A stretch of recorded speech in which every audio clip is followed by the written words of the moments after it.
Hello, this is Lucas, otherwise known as Lucas Abbey, and today I'm going to be making a quick video on this ink here. It's the Montblanc Beatles limited edition psychedelic purple ink. I've always been a massive Beatles fan, and I've found out about this ink quite recently and thought, hey ho, I'll give it a shot.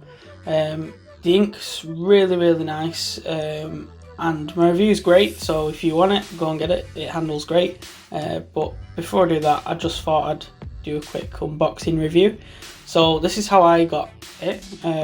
This was from a company in the UK called Wheeler's Luxury Gifts. I bought it there. They do free gift wrap. I thought I'll pick purple ink, and you unwrap it and you get this, the ink. So it comes in the Montblanc limited edition packaging kind of box, and on this you've got the band, you've got the stripes. It tells you a bit about the ink on the back.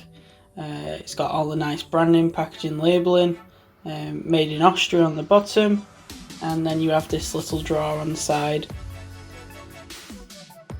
So you pull out the drawer, and inside is your ink and a little pamphlet. You'll notice that the star on top has like a little plastic seal over it just to protect it. I peeled mine off, but some people leave them on.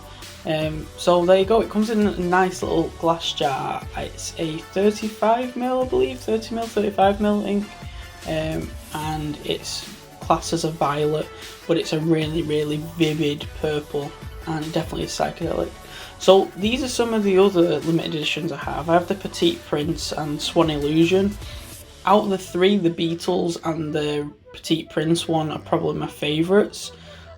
So Swan Illusion one's kind of like a light grey, but it's very warm in tone. The Petite Prince is like an awesome kind of copper red ink, and the Beatles one is the super vivid purple ink, and which is the one that I'm going to be doing today. All the Montblanc inks handle really well, but they tend to be quite chalky, but this one doesn't seem to be that case. So this is just me unboxing it, taking the cap off for the first time. You get the nice pop. I'm going to be inking up my Pelikan M140NM. This is from the 1950s. I believe it's a 14 karat gold oblique double broad nib.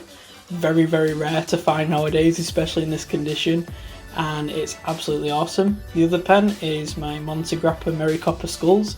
This is a really heavy pen, but it's great for sketching with Italian steel nib, fine, and it's really nice to sketch with. One of my favourites. This is just a cartridge converter, the other one's a piston, and you can see the colour on the tip of the nib there.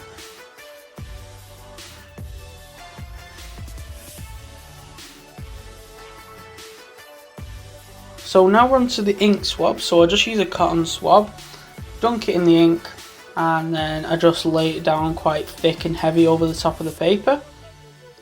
So, and then I also write the name of the ink at the top, and I keep a catalogue on like a little string band just to keep all my inks together, and when I'm making some art I can refer and flick through my inks.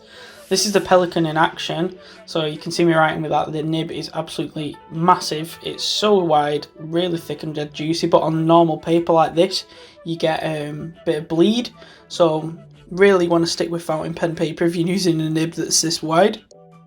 So there you can see the two swabs. Both come out dead nice, and here's the nice up close shot of me writing with the Pelikan. Super juicy, super soft. It's a semi-flex nib from the 1950s, like I said. They just do not make them anymore, so getting rarer and rarer, and I picked this one up for an absolute steal a while ago. There's the nib again. Really nice to write with, and the ink comes out great.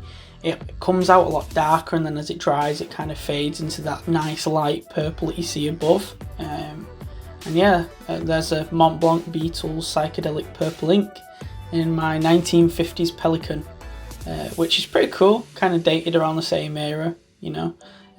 So this is me just doing some more scratchy scribbles, testing out the nib, if it feels chalky or smooth. This ink in particular feels really wet, which is unusual for Montblanc inks. I'd say it is on the wetter side.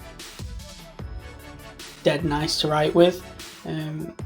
Some Montblanc inks are really chalky and quite dry. This isn't the case, it's more like kind of diamine inks. It feels a bit like them. The dry time's absolutely fine if that's your concern. It's about the same for, you know, an ink. Obviously the nib size depends, you know, if it dries out quick or not. My Pelican takes ages to dry. You find Montegrappa doesn't take a long time to dry at all. And here's the important bit for me, I use all my inks for sketching.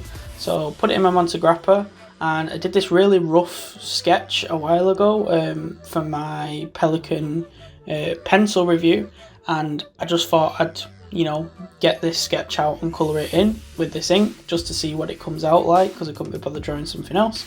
So just did a quick sketch, and then I use a water brush with just water in it, dilute some of the ink lines down, and then I put a bit more ink on, and then you know, dilute that down as well, and see what kind of tones and colours and clashing you get out of it.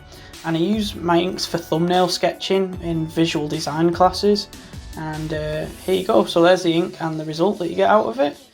Comes out really nice. You get a lot of different tones in there. You also get kind of gold streaks in there sometimes, which is really nice to see. But overall, so far, great ink. So that's pretty much the end of the review. I don't really have much to say. This ink definitely is a Beatles kind of colour. It's really cool purple, very 60s, and I really like this ink. It's still purple enough and dark enough that you can write with, but it's dilutes enough to the point where you can sketch with it a lot and it comes out great. But that's pretty much the end of the video, so I'm just going to leave you with a title card now. But thanks for watching the video, guys. If you want any more ink reviews, questions, just ask me in the comments, and follow me on my socials. See ya!